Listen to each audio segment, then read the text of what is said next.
Senator Hashmi, thank you for joining us. Could you just introduce yourself and tell us why you should be Lieutenant Governor? Thank you so much. I'm really delighted to be here. I'm Ghazala Hashmi. I'm state senator for the Richmond area, and I am the Democratic nominee for Lieutenant Governor.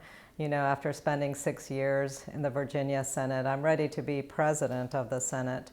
The Lieutenant Governor presides over the chamber, has a critical role to play. It's really important that we elect a Lieutenant Governor who has established relationships, not just within the Senate chamber, but also with the House, and has a knowledge of state policy, of state agencies, and how we do the work of legislating in the General Assembly.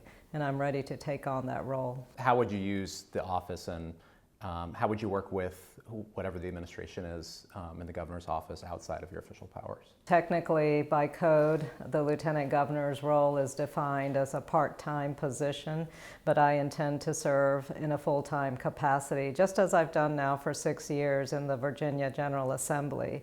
As Lieutenant Governor, I will continue to be a full-time public servant, and what I see my role as when we're not in session is an opportunity to be on the ground, talking to Virginians in all walks of life, talking to our business and industry partners, talking to community members, understanding what the issues are all throughout the Commonwealth. I plan to be traveling quite a bit in the same way that I've been doing on my campaign trail, meeting with folks where they are at, hearing their concerns, and then bringing those issues back to Richmond. If we end up in a situation where Lieutenant Governor Winsome Earl-Sears ends up winning the governorship, do you see your role as Lieutenant Governor being different in any way than if Representative Spanberger, the Democratic nominee, ends up winning? There are some critical policy issues that we have to address regardless of party affiliation. As we know, Virginians are going to be impacted significantly by the Medicaid cuts that have been proposed in the congressional bill, H.R. 1. We know that education is such an important priority for all Virginians' families. We know that economic development has to continue to happen at a strong pace so that every community has the opportunity for growth, for resilience, and for increased capacity for jobs. And those are going to continue to be my focus points. And I would work closely with our General Assembly to make sure that we are advancing legislation that addresses those issues. You mentioned education, and on the other side of the aisle, parent involvement in education and healthcare is seen as a high priority for them. How do you see that issue when it comes to gender in schools or healthcare for young people and that sort of thing? Well, parents have always been involved in education, and I think it was a complete misdirection of public attention when we saw this governor advance the idea that we're trying to keep parents out of engagement. In fact, as an educator, I know we've worked hard to get more parents involved in the education process. Having that critical partnership between schools and teachers and the parents builds that community. That's the way in which we advance strong and resilient young people, because they know that the adults, when they're involved, really care about them. And so parental engagement is always critically important. And I know that so many schools are always asking for more parents to be volunteers, to be in the classroom, to be working side by side with teachers. I know we want to continue to encourage that relationship and opportunity. When we have parents who care and are engaged and able to build that community, they see what's actually happening in schools. You know, our educators are focused on ensuring that children learn how to read, write, do math. Those are the core priorities, and I know every teacher I talk to wants to continue the work for which they've been trained. You use the word parental engagement. I think on the other side they're using more of a language of consent and like maybe acceding to certain things that are in schools or rejecting that. How do you see that difference, or if there is any? Well, so many of our schools have the parental involvement through volunteer activities and also through parent-teacher relationships. Our PTAs are so involved in a lot of those kinds of discussions and efforts, and that is something we want to foster and nurture and continue.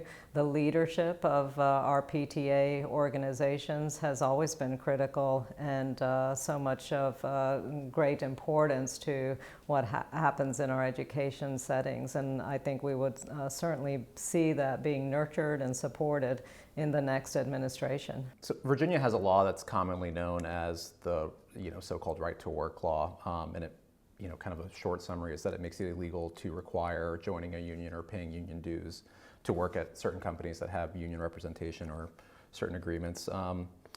This is also a law that makes it a lot harder to organize a union, and unions, one of the arguments for them is that they come with a lot of benefits in terms of work conditions and pay and benefits and that sort of thing. You've expressed that you'd like to do away with that law, but your running mate has kind of more sided on the side of making reforms. Do you need to reconcile your two stances, and if so, how would you do that? Well, any effort around right to work or repealing right to work is going to come through the legislative side, and the first step would be to see what kind of legislation might be introduced in the upcoming sessions by either a House or a Senate member or both concurrently. And once we have legislation in front of us, that gives us an opportunity to evaluate, to have broader discussions, to make sure every voice is represented, that we have stakeholders at the table. Unions have played such a critical and historic role for centuries at this point in advancing the protections for workers. We have labor protections, essential labor protections because of unions. We have child labor laws in place because of unions. We have the fight for fair wages because of unions. And I think everyone in the country can thank unions for the weekends that we enjoy. So it's taken a lot of effort to make sure that the voices of workers have a place and have the capacity to fight for just and fair representation.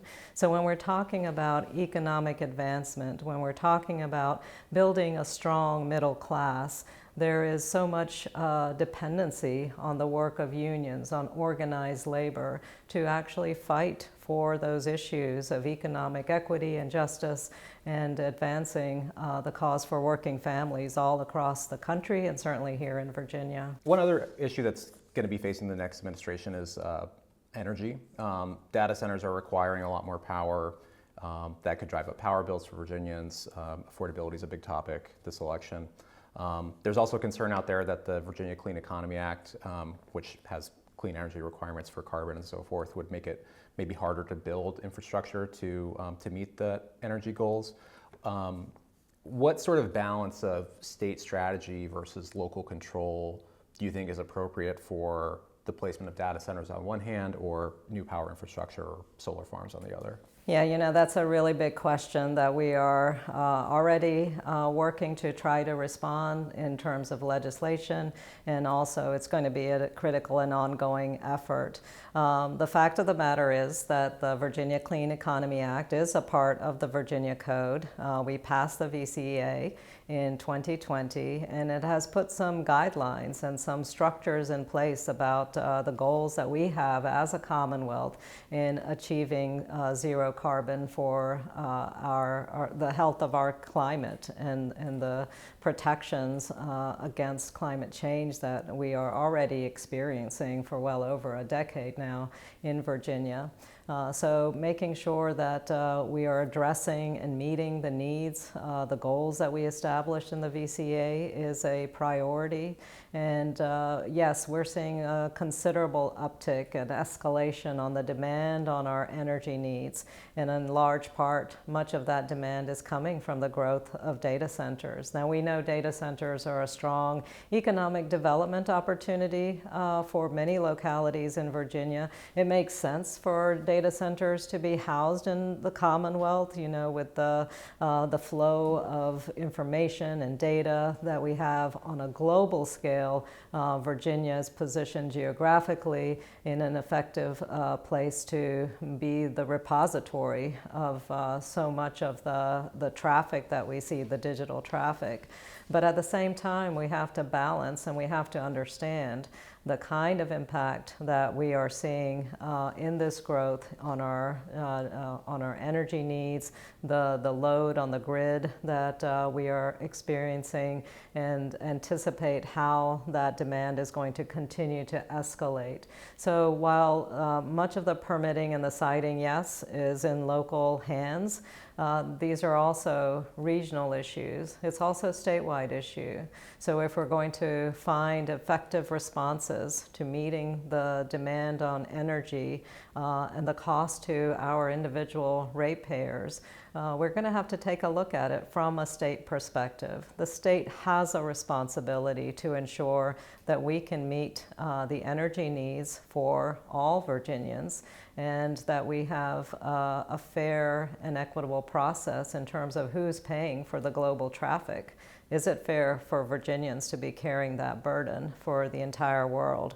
That's a question that we are certainly struggling with. And so having a statewide regulatory system in place is probably going to be something that we will be evaluating in this upcoming session, and taking a look at what we need to do to be more thoughtful and conscious about the process of the siting and permitting in Virginia. There seems to be some appetite on the Democratic side of the aisle for some tweaks to the Virginia Clean Economy Act. Do you think that that's something that the administration should be doing in terms of adjusting the clean energy goals and how Virginians get their energy from what sources? So I think we need to continue to challenge ourselves. Virginia has the capacity to be a real leader throughout the country in terms of how we transition to more renewable energy that doesn't have the impact of carbon emissions on our climate, and lead the way in establishing goals that do challenge us. And so I think we want to continue in that. Now, whether we need to make some changes or not, that's going to be part of the discussion in the General Assembly. It's an important conversation to have. You know, we established the VCA prior to the pandemic, and what we've seen is COVID put a dent on so much of our economy, on the supply chain, on the ability to meet certain timelines. And so it's good to have those discussions, but ultimately at the end of the day, we really don't have a choice in terms of what we want to accomplish in responding to the climate crisis that we have. As we look around the world, we see climate destruction having an impact, whether it's through flooding, major fires, the change in the rising temperatures. These are issues and concerns that impact not just Virginians, but they impact the entire human ecosystem, all animal and plant life. We have to respond to that as effectively as possible if we're actually going to leave a world for our children and grandchildren. That's our responsibility. If for some reason the next governor can't serve and you were to become governor, what would some of your first actions in office be? It is essential that we have individuals in place who are ready to take on leadership at this most critical time. You know, we are seeing at the federal level more efforts to send the work of policymaking, of establishing structures and priorities back to the state level. And for that reason, we have to have strong state level leadership that's ready to take on those challenges, especially in these next 4 years. And so we know that our priorities have to be on ensuring that we are protecting Virginians, whether that's protecting health care, protecting access to education opportunities, and also addressing the issue of rising costs that are impacting so many of our families. When I'm on the campaign trail, I hear especially about housing, childcare, and issues that are just challenging people in their day-to-day lives. So those are the priorities that I know our next administration will be establishing under Governor Spanberger. Those are the priorities that I would certainly be continuing to focus on. Could you go into a little more detail in terms of what's at stake in this election when it comes to, you know, what's happening here, what's happening in DC, and what's happening worldwide? Sure, you know, I think we're in a historic moment where we have a competing vision, not just about who and what we are as a country, who and what we are as a Commonwealth, but also significantly about the role of government. We have a vision coming out of Washington that dismantling government means that that is a direction that will be good for the country. But what we've seen instead is chaos, dysfunctionality, and a destruction of those essential structures that really do support our communities and our ability to ensure that there is safety and protection and opportunities for everybody. And as a result of that, it's now incumbent on state leadership to establish those core values of the role of government.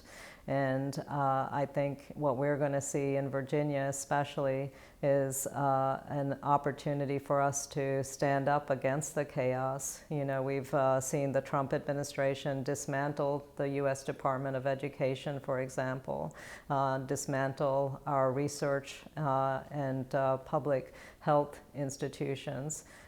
We have the potential of a serious crisis. When I hear our medical professionals and our CDC experts say what a grave crisis point we're at, calling for the resignation of the Secretary of Human and Health Services, that's a signal that this current administration under Donald Trump is destroying the very fabric that keeps the public safe and that ensures that we continue as a prosperous and thriving country.